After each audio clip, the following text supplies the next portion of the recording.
بسم الله الرحمن الرحيم.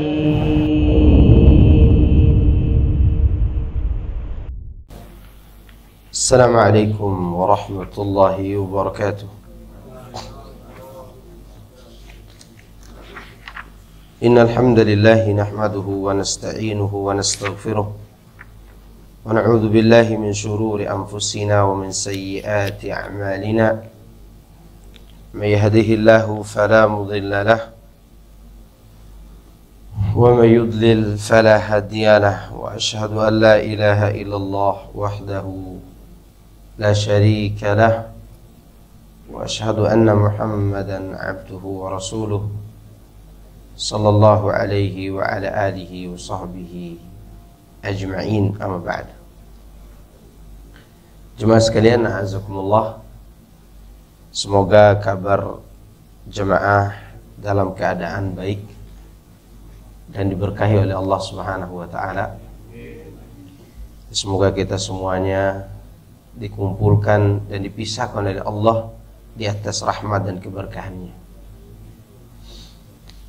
Alhamdulillah, sekarang jam 12:21 di siang hari ini kita masih diberikan taufik dan hidayah untuk duduk di majelis ilmu.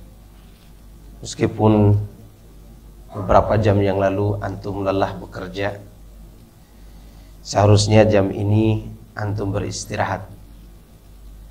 Dan alhamdulillah, waktu istirahat ini kita masih bisa menggunakannya untuk thalabul ilmi. Dan ini semua karena taufik dari Allah Subhanahu wa taala. Banyak orang yang tidak kerja dari pagi tadi, tapi belum tentu bisa menghadiri majelis ilmu. Ini menunjukkan bahwa kita dikumpulkan oleh Allah di atas kebaikan. Baik. Pada pertemuan kita siang ini kita melanjutkan pembahasan surat Al-A'la. Surat Al-A'la. Al-A'la adalah sifat Allah Azza wa Jalla. Sifat yang maha tinggi. Tinggi semuanya. Entah zatnya, kerajaannya, rahmatnya, kemuliaannya, semua. Oleh karena itu Allah dikatakan dengan Al-A'la. Sekarang kita memasuki ayat ke-14. Ayat ke-14. A'udzu billahi minasy syaithanir rajim. Qad aflaha man tazakka وذكر اسم ربه فصلى بل تؤثرون الحياة الدنيا والآخرة خير وأبقى إن هذا لفي الصحف الأولى صحف إبراهيم وموسى. Sesungguhnya beruntunglah orang yang membersihkan diri dengan beriman dan dia ingat nama Rabbnya lalu dia salat. Tetapi kalian wahai orang-orang kafir justru memilih kehidupan duniawi, sedangkan kehidupan akhirat adalah lebih baik dan lebih kekal. Sesungguhnya ini benar-benar terdapat dalam kitab-kitab terdahulu, yaitu kitab-kitab Ibrahim dan Musa alaihimassalam. Di sini Allah menjelaskan tentang keberuntungan orang yang membersihkan diri. Ana punya pertanyaan. Bulan Ramadan bukankah bulan suci? Ya atau tidak? Bulan Muharram bulan suci. Zulhijjah bulan suci. Oke. Madinah dan Mekah dua tanah suci. Ada enggak di dalam tanah suci itu orang-orang yang berbuat maksiat? Ada atau tidak? Ada dong. Kenapa enggak tahu? Ya, di antara orang yang berbuat maksiat di tanah suci itu mereka yang menjual jasa untuk cium Hajar Aswad. Siapa yang membeli jasa mereka di masjid itu didoakan keburukan oleh Nabi SAW. Pada jual beli jasa itu tidak boleh di masjid, seperti jual beli barang. Itu termasuk pelaku maksiat di tanah suci, karena kebodohan mereka buat maksiat. Taib. Itu tanah suci kenapa tidak mampu mensucikan manusia? Bulan Ramadan kenapa tidak mampu mensucikan semua orang? Seharusnya bulan Ramadan membuat semua orang beribadah kepada Allah. Ini menunjukkan bahwa bulan suci, tanah suci, tidak bisa mensucikan siapapun.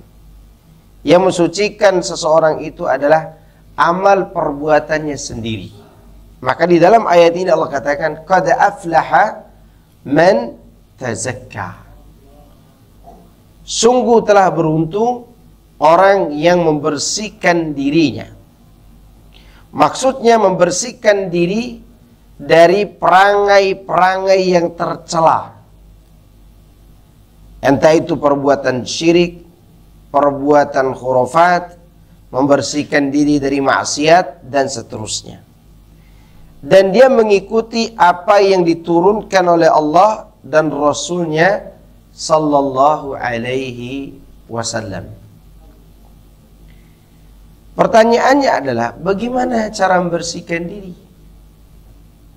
Yang pertama, yaitu dengan cara kita bertakwa kepada Allah.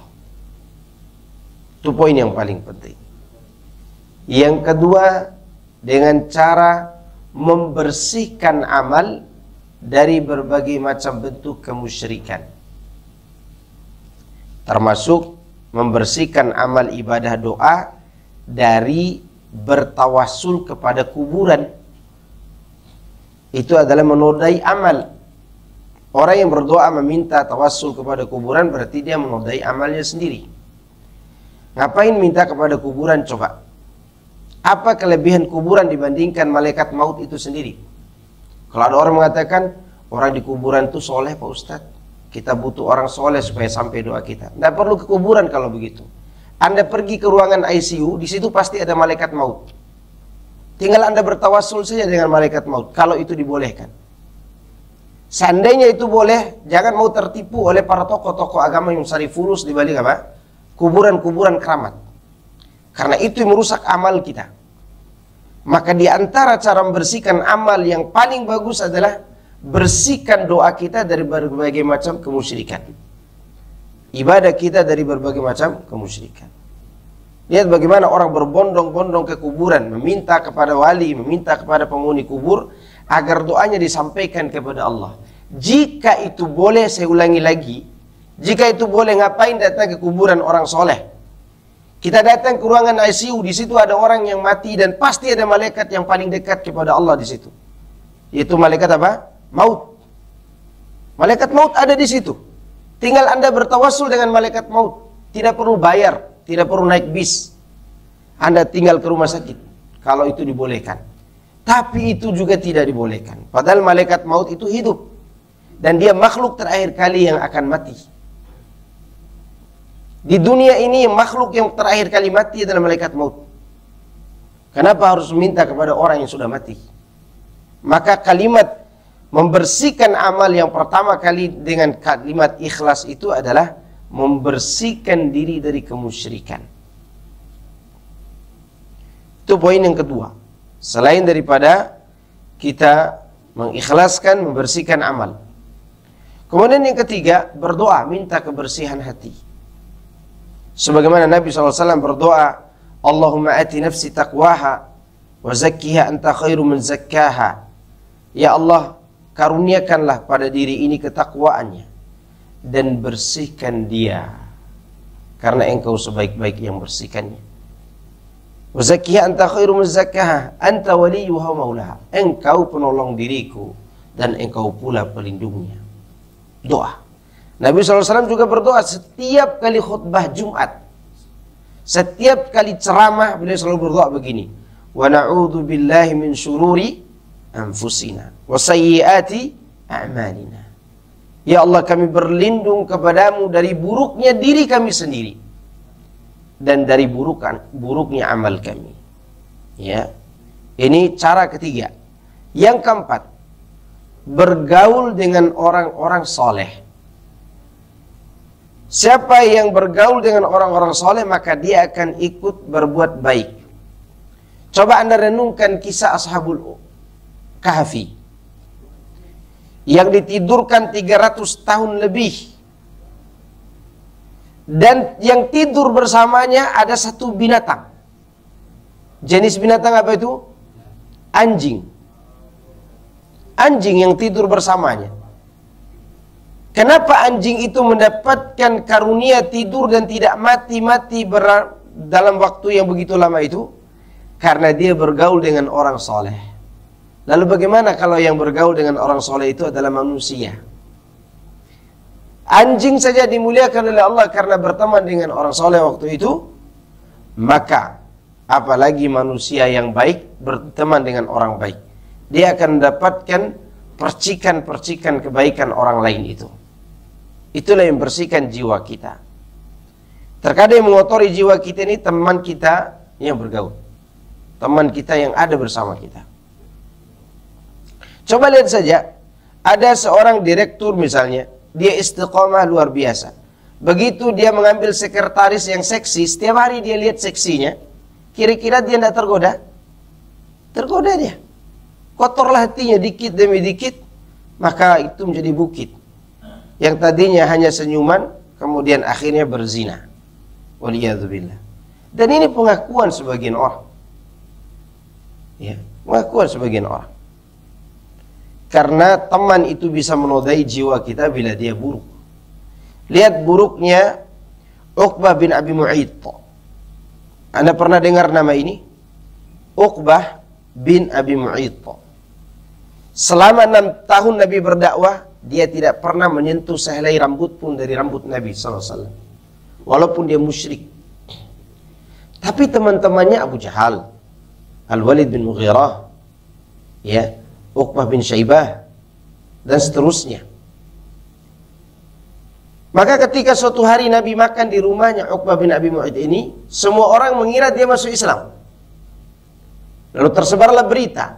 Kemudian ada temannya yang provokasi dia. Wahai Uqbah, bila kau betul-betul belum masuk Islam, tunjukkan bahwa kau itu musuh Muhammad.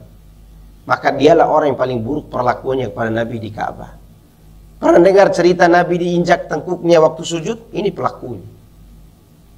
Pelakunya adalah Uqbah bin Abi Mu'ayth yang tadinya seorang yang dermawan, seorang yang baik hati, berakhlak mulia, tetapi karena berteman dengan orang buruk sekelas Abu Jahal, Abu Lahab, Al-Walid bin Mughirah, dan antek-anteknya, maka begitu dia diprovokasi, dia pun melakukan hal yang paling buruk kepada Nabi. Lihat buruknya jiwa itu. Karena mengikuti siapa? Temannya. Lihat Salman Al-Farisi. Dia mencari teman yang baik dari pendeta ke pendeta sebelum datang Nabi Muhammad SAW. Begitu dia temukan pendeta yang korupsi, dia ganti pendeta. Dia cari teman yang baik. Sampai dia bertemu dengan manusia terbaik di muka bumi ini, yaitu Nabi Muhammad SAW. Begitulah sahabat. Nah, begitu cara kita membersihkan diri. Ya, lingkungan juga berpengaruh. Kemudian wa dzakara asma rabbih fa shalla. Dan orang yang beruntung itu adalah yang mengingat nama Rabbnya. Naik tangga dia menyebut Allahu Akbar. Dia turun dia sebut Subhanallah. Masuk WC dia mengucapkan Bismillah a'udzubika minal khubuthi wal khaba'is. Keluar WC dia sebut Ghufranaka. Mau tidur Bismillah Allahumma amutu wa ahya. Bangun tidur Alhamdulillahilladzi ahyana ba'dama amatana wa ilaihin nusyur. Terus dia mengingat Allah. Keluar dari rumah Bismillah tawakkaltu ala Allah la haula wa la quwwata illa billah. Mau pergi safar dia menyebut Allahu Akbar Allahu Akbar Allahu Akbar. Subhanalladzi sakhkhara lana hadza wa ma kunna lahu muqrinin wa inna ila rabbina lamunqalibun. Dan seterusnya. Dia mau bercampur dengan istrinya, begitu dia memasuki kamar, belum dia buka pakaian, dia membaca doa, Allahumma jannibna syaitan wa jannibi syaitana ma razaqtana. Semua gerak-geriknya ada zikirnya. Ini orang yang paling beruntung. Pagi dan petang dia mengadu kepada Allah atas dosa dan kekurangannya. Dia mengakui keagungan Allah dengan zikir pagi dan petang. Maka orang seperti ini adalah orang yang beruntung. Kemudian fasalla, lalu dia mengerjakan salat. Di antara orang yang beruntung adalah mereka yang mengerjakan salat, yakni mengerjakan salat pada waktunya dengan tujuan mencari keridhaan Allah dan dalam rangka mentaati perintahnya serta menjalankan syariatnya. Coba lihat galaunya manusia saat ini. Pasti mereka yang tidak sholat. Orang yang benar sholatnya, dia akan mengkondisikan diri. Karena dia sebagai seorang hamba, dia posisikan diri sebagai hamba. Apapun yang Allah berikan kepadanya, itu tetap membuat dia tenang.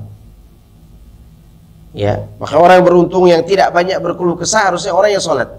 Innal insana khuliqa halu'a, idza massahu syarru jazu'a, wa idza massahu khairu manu'a, illa al-musallin. Kata Allah Azza wa Jalla, sungguhnya manusia diciptakan dalam tabiat berkeluh kesah. Kalau mendapat musibah, dia berkeluh kesah. Kalau mendapat harta, dia pelit. Kecuali orang-orang yang sholat. Itu yang beruntung. Itu yang bahagia. Ya. Di sini disebutkan, saya katakan, yaitu Ibnu Katsir, bahwa kami telah meriwayatkan dari Amirul Mukminin Umar ibnu Abdul Aziz, di mana dia telah memerintahkan orang-orang untuk mengeluarkan zakat fitrah dan membacakan ayat ini. Qad aflaha man tazakka wa dzakara isma rabbih fasalla.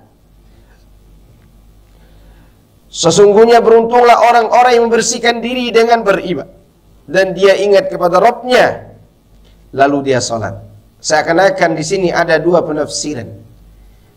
Penafsiran yang pertama yang dimaksud tazakka adalah dia membersihkan diri dengan amal khusus, entah itu zakat fitrah atau dengan zakat mal. Ini amal khusus zakat yang artinya pembersihan, pengembangan kebaikan. Zakat artinya pembersihan dan pengembangan kebaikan. Dan amal khususnya adalah zakat fitrah dan zakat mal. Amal umumnya semua amal kebaikan. Tazakka dengan seluruh amal. Entah solat, entah puasa, entah zakat, entah berjihad, berbuat baik kepada sesama, berbakti kepada orang tua, berbuat baik kepada kerabat. Semua itu bentuk tazakka. Tazakka. Kemudian Allah sebutkan tentang keadaan orang-orang yang merugi. Kalau yang ini, yang pertama, qad aflaha man tazakka wa dzakara isma rabbih fasalla. Ini orang yang beruntung. Beruntung karena mengamalkan amalan ibadah, baik ibadah badan, ibadah hati, maupun ibadah harta. Mereka jalankan sekemampuan yang mereka lakukan. Nah, ada orang yang kehidupannya hanya mengutamakan kehidupan dunia.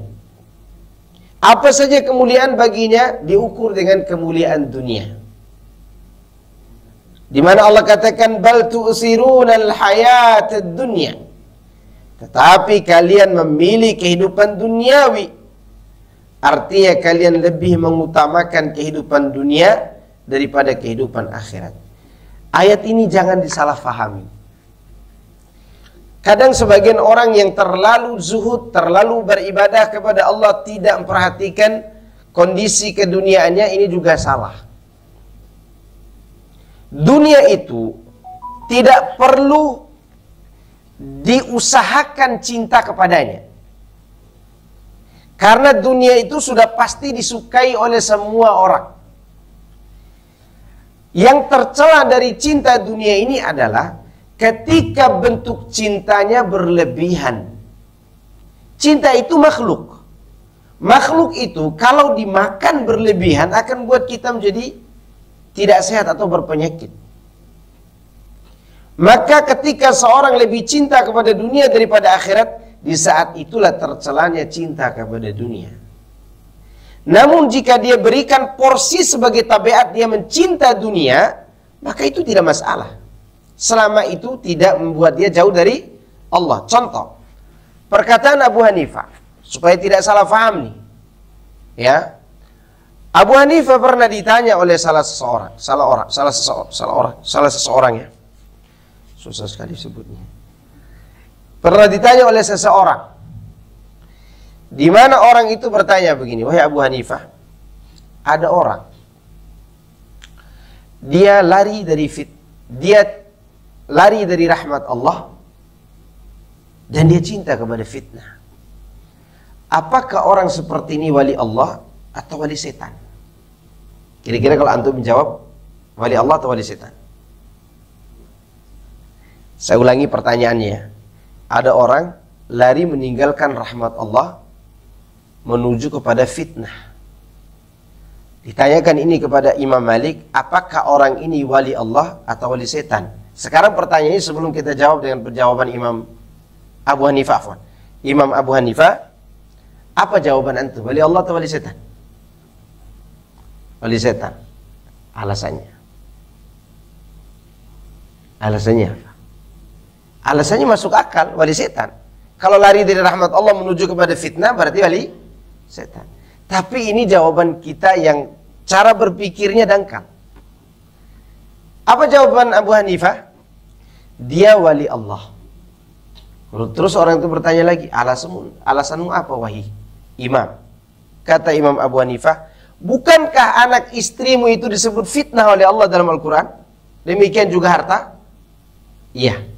Bukankah hujan disebut rahmat oleh Nabi SAW? Iya. Jika turun hujan ente lari gak?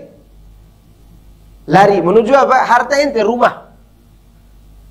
Yang di dalamnya ada anak dan istri. Berarti ketika kita mencintai fitnah ini, tanpa kita melebihkan porsinya, tidak tercela. Cintailah seadanya. Bila istri dan anak kita melarang kita untuk berbuat kebaikan, baru dia jadi musuh dalam rumah, bahkan musuh dalam selimut. Makanya Allah katakan, inna min azwajikum wa auladikum aduwwun lakum fahdharuhum. Di antara anak dan istri kamu ada musuh. Dia tidak angkat pedang, dia tidak angkat senjata, tapi menghalangi dari ibadah. Itulah musuh. Jika begitu kondisinya, dahulukan Allah daripada mereka. Karena kalau kita mendahulukan mereka dalam kondisi seperti itu, maka masuk dalam ayat ini, bal tu'thiruna al-hayatad dunya. Makanya di dalam Al-Quran Allah tidak pernah memuji anak pondok pesantren. Allah tidak memuji anak pondok pesantren dalam Al-Quran. Kalau anak pondok pesantren berzikir, wajar, karena mereka berada di mana? Di bi'ah ilmiah. Yang dipuji oleh Allah dalam Al-Quran, pengusaha-pengusaha yang berdagang, tapi tidak lupa kepada Allah. Dia surat An-Nur, kalau tidak salah ayat 23. Allah katakan, Rijalun la tulhihim tijaratun wala bay'un an dzikrillahi wa iqamas salati wa ita'iz zakah. Yakhafuna yawman tataqallabu fihi al-qulubu wal absar.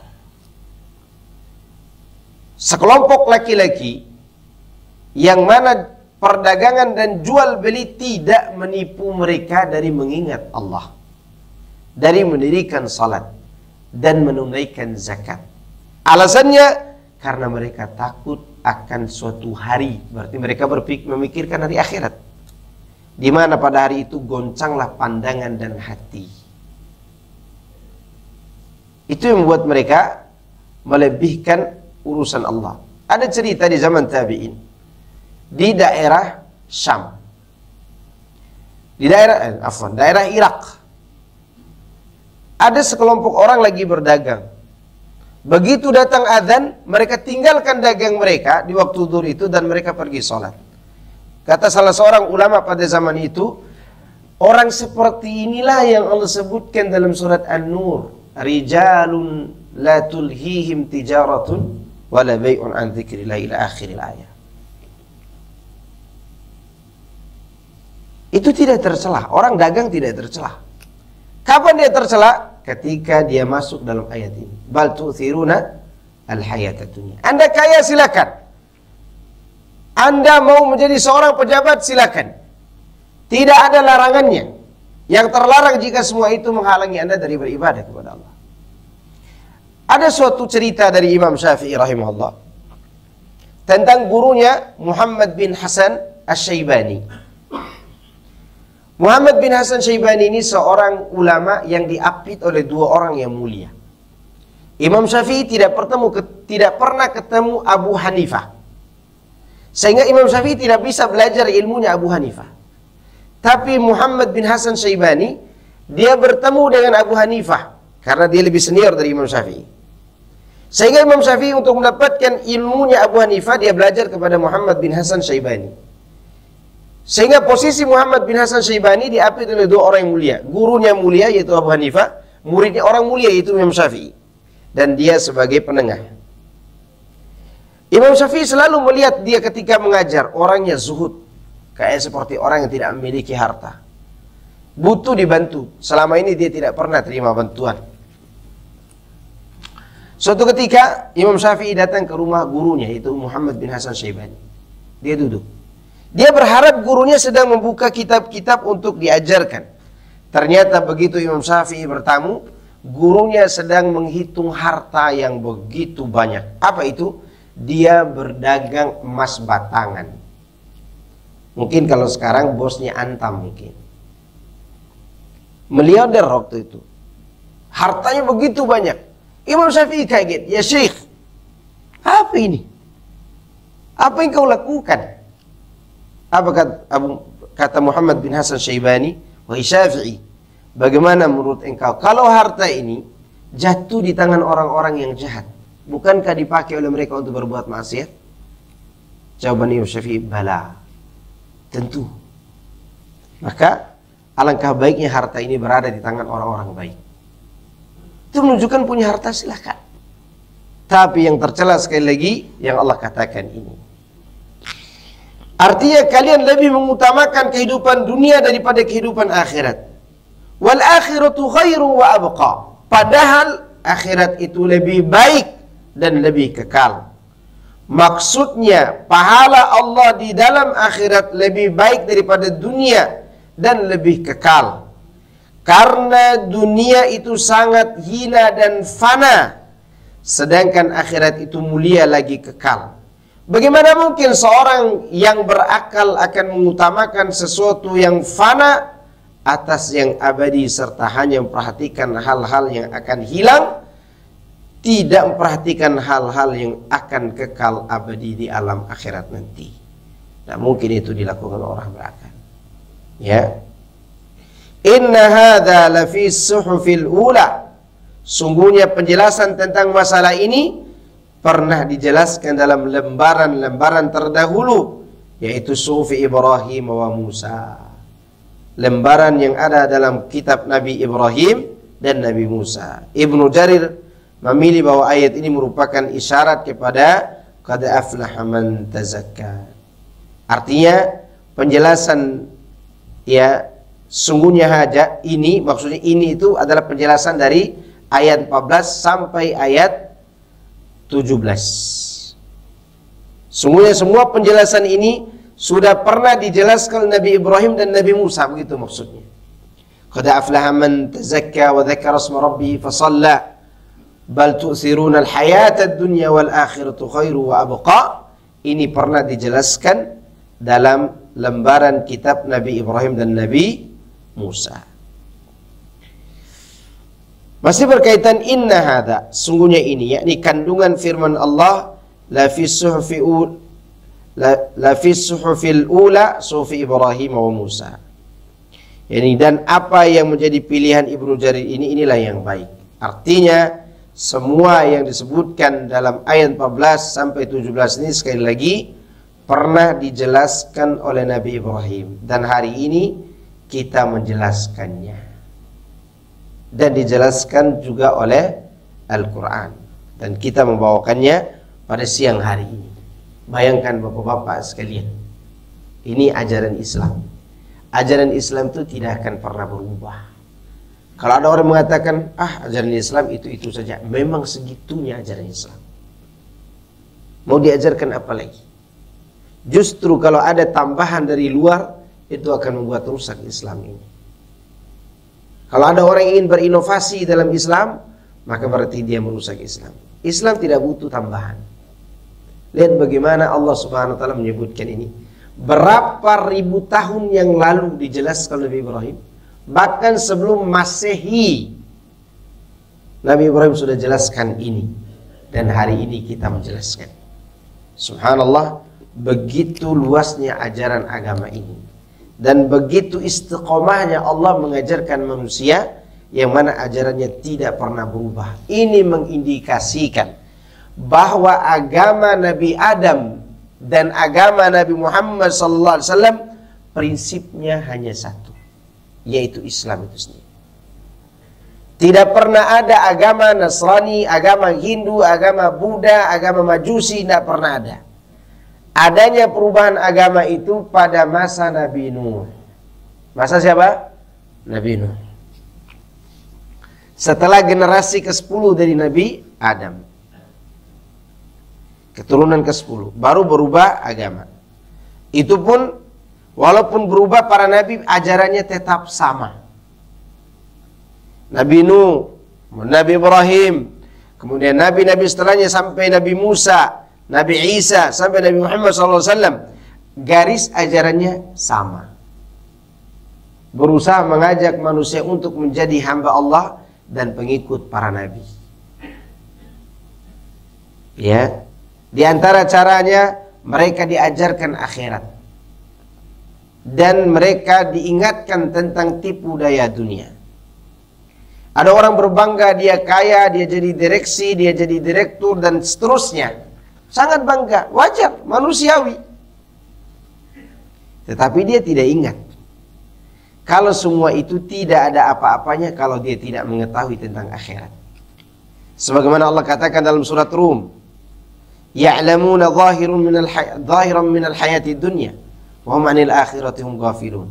Mereka sangat berilmu tentang kehidupan dunia, tapi mereka buta dan lalai tentang akhirat. Siapa mereka di sini? Yaitu orang-orang kafir.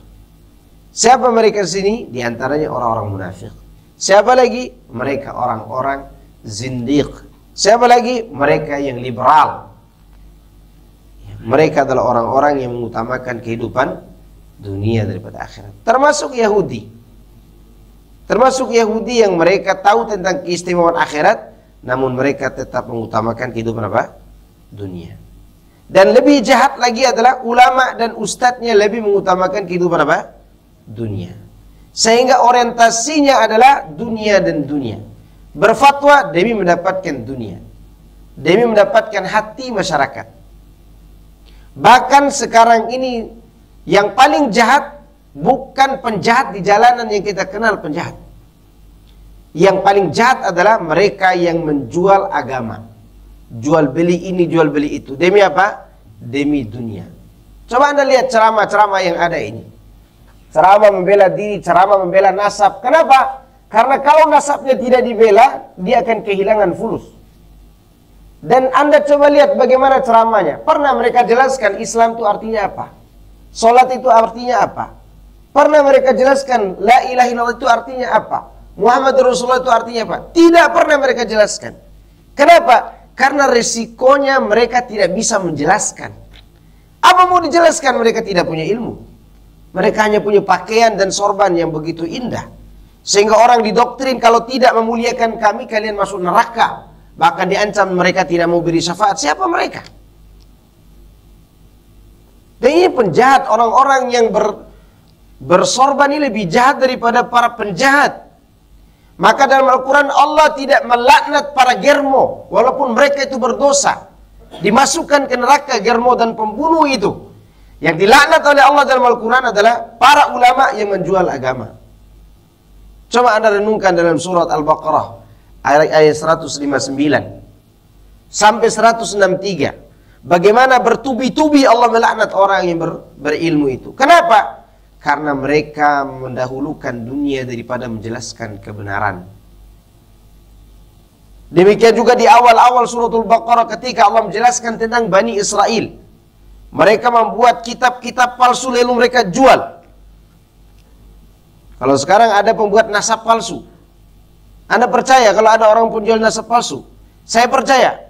Kenapa? Karena orang kampung saya orang Arab datang ke Jawa Barat ini, didatangi oleh keluarganya dinasihati, ente bertakwa kepada Allah, ente bukan keturunan Nabi, kenapa ngaku-ngaku?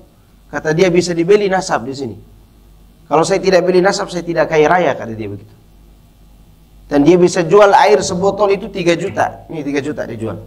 Tinggal dihilangkan mereknya. Kalau yang beli itu orang-orang yang pedagang biasa. Kalau yang beli pengusaha kaya 30 juta ini segini. Dan itu cerita dia langsung, dan saya cerita kerabatnya. Ini para penjual agama. Bal tu'thiruna al-hayata ad-dunya wal akhiratu khairu wa abqa. Kalau pengusaha dia lebih utamakan dunianya daripada apa yang diperintahkan oleh Allah, artinya dia lambatkan sholat misalnya, mungkin ada orang mengatakan wajar, dia sibuk, memang dia ahli dunia. Dan ketahuan ini orang salah. Coba kalau orang itu bersorban dan berjenggot, jubah lagi, jadi ustadz 500 ribu. Tahu ustadz 500 ribu? Jubahnya 400, peci yang 100. Tadinya cuma 200, sekarang udah 500 karena naik barang. Gampang sekarang. Ini yang mendahulukan kehidupan dunia. Wal'iyadzubillah. Semoga Allah SWT melindungi kita semuanya dari hal itu. Dan ini yang dicela oleh Allah dan Rasulnya SAW mulai dari zaman Nabi Ibrahim sampai hari ini. Tapi saya kira itu yang bisa saya sampaikan. Semoga ini bermanfaat bagi saya. Dan semoga kita semuanya diberkahi oleh Allah dalam umur kita. Dan semoga harta kita juga diberkahi oleh Allah. Dan kita dan anak-anak kita diberikan kesehatan. Dan semoga kita semuanya dikumpulkan di jannah nanti di yaumul qiyamah. Saya kira cukup, itu yang bisa saya sampaikan. Subhanakallahumma bihamdika, asyhadu an la ilaha illa anta, astaghfiruka wa atubu ilaik. Assalamualaikum warahmatullahi wabarakatuh.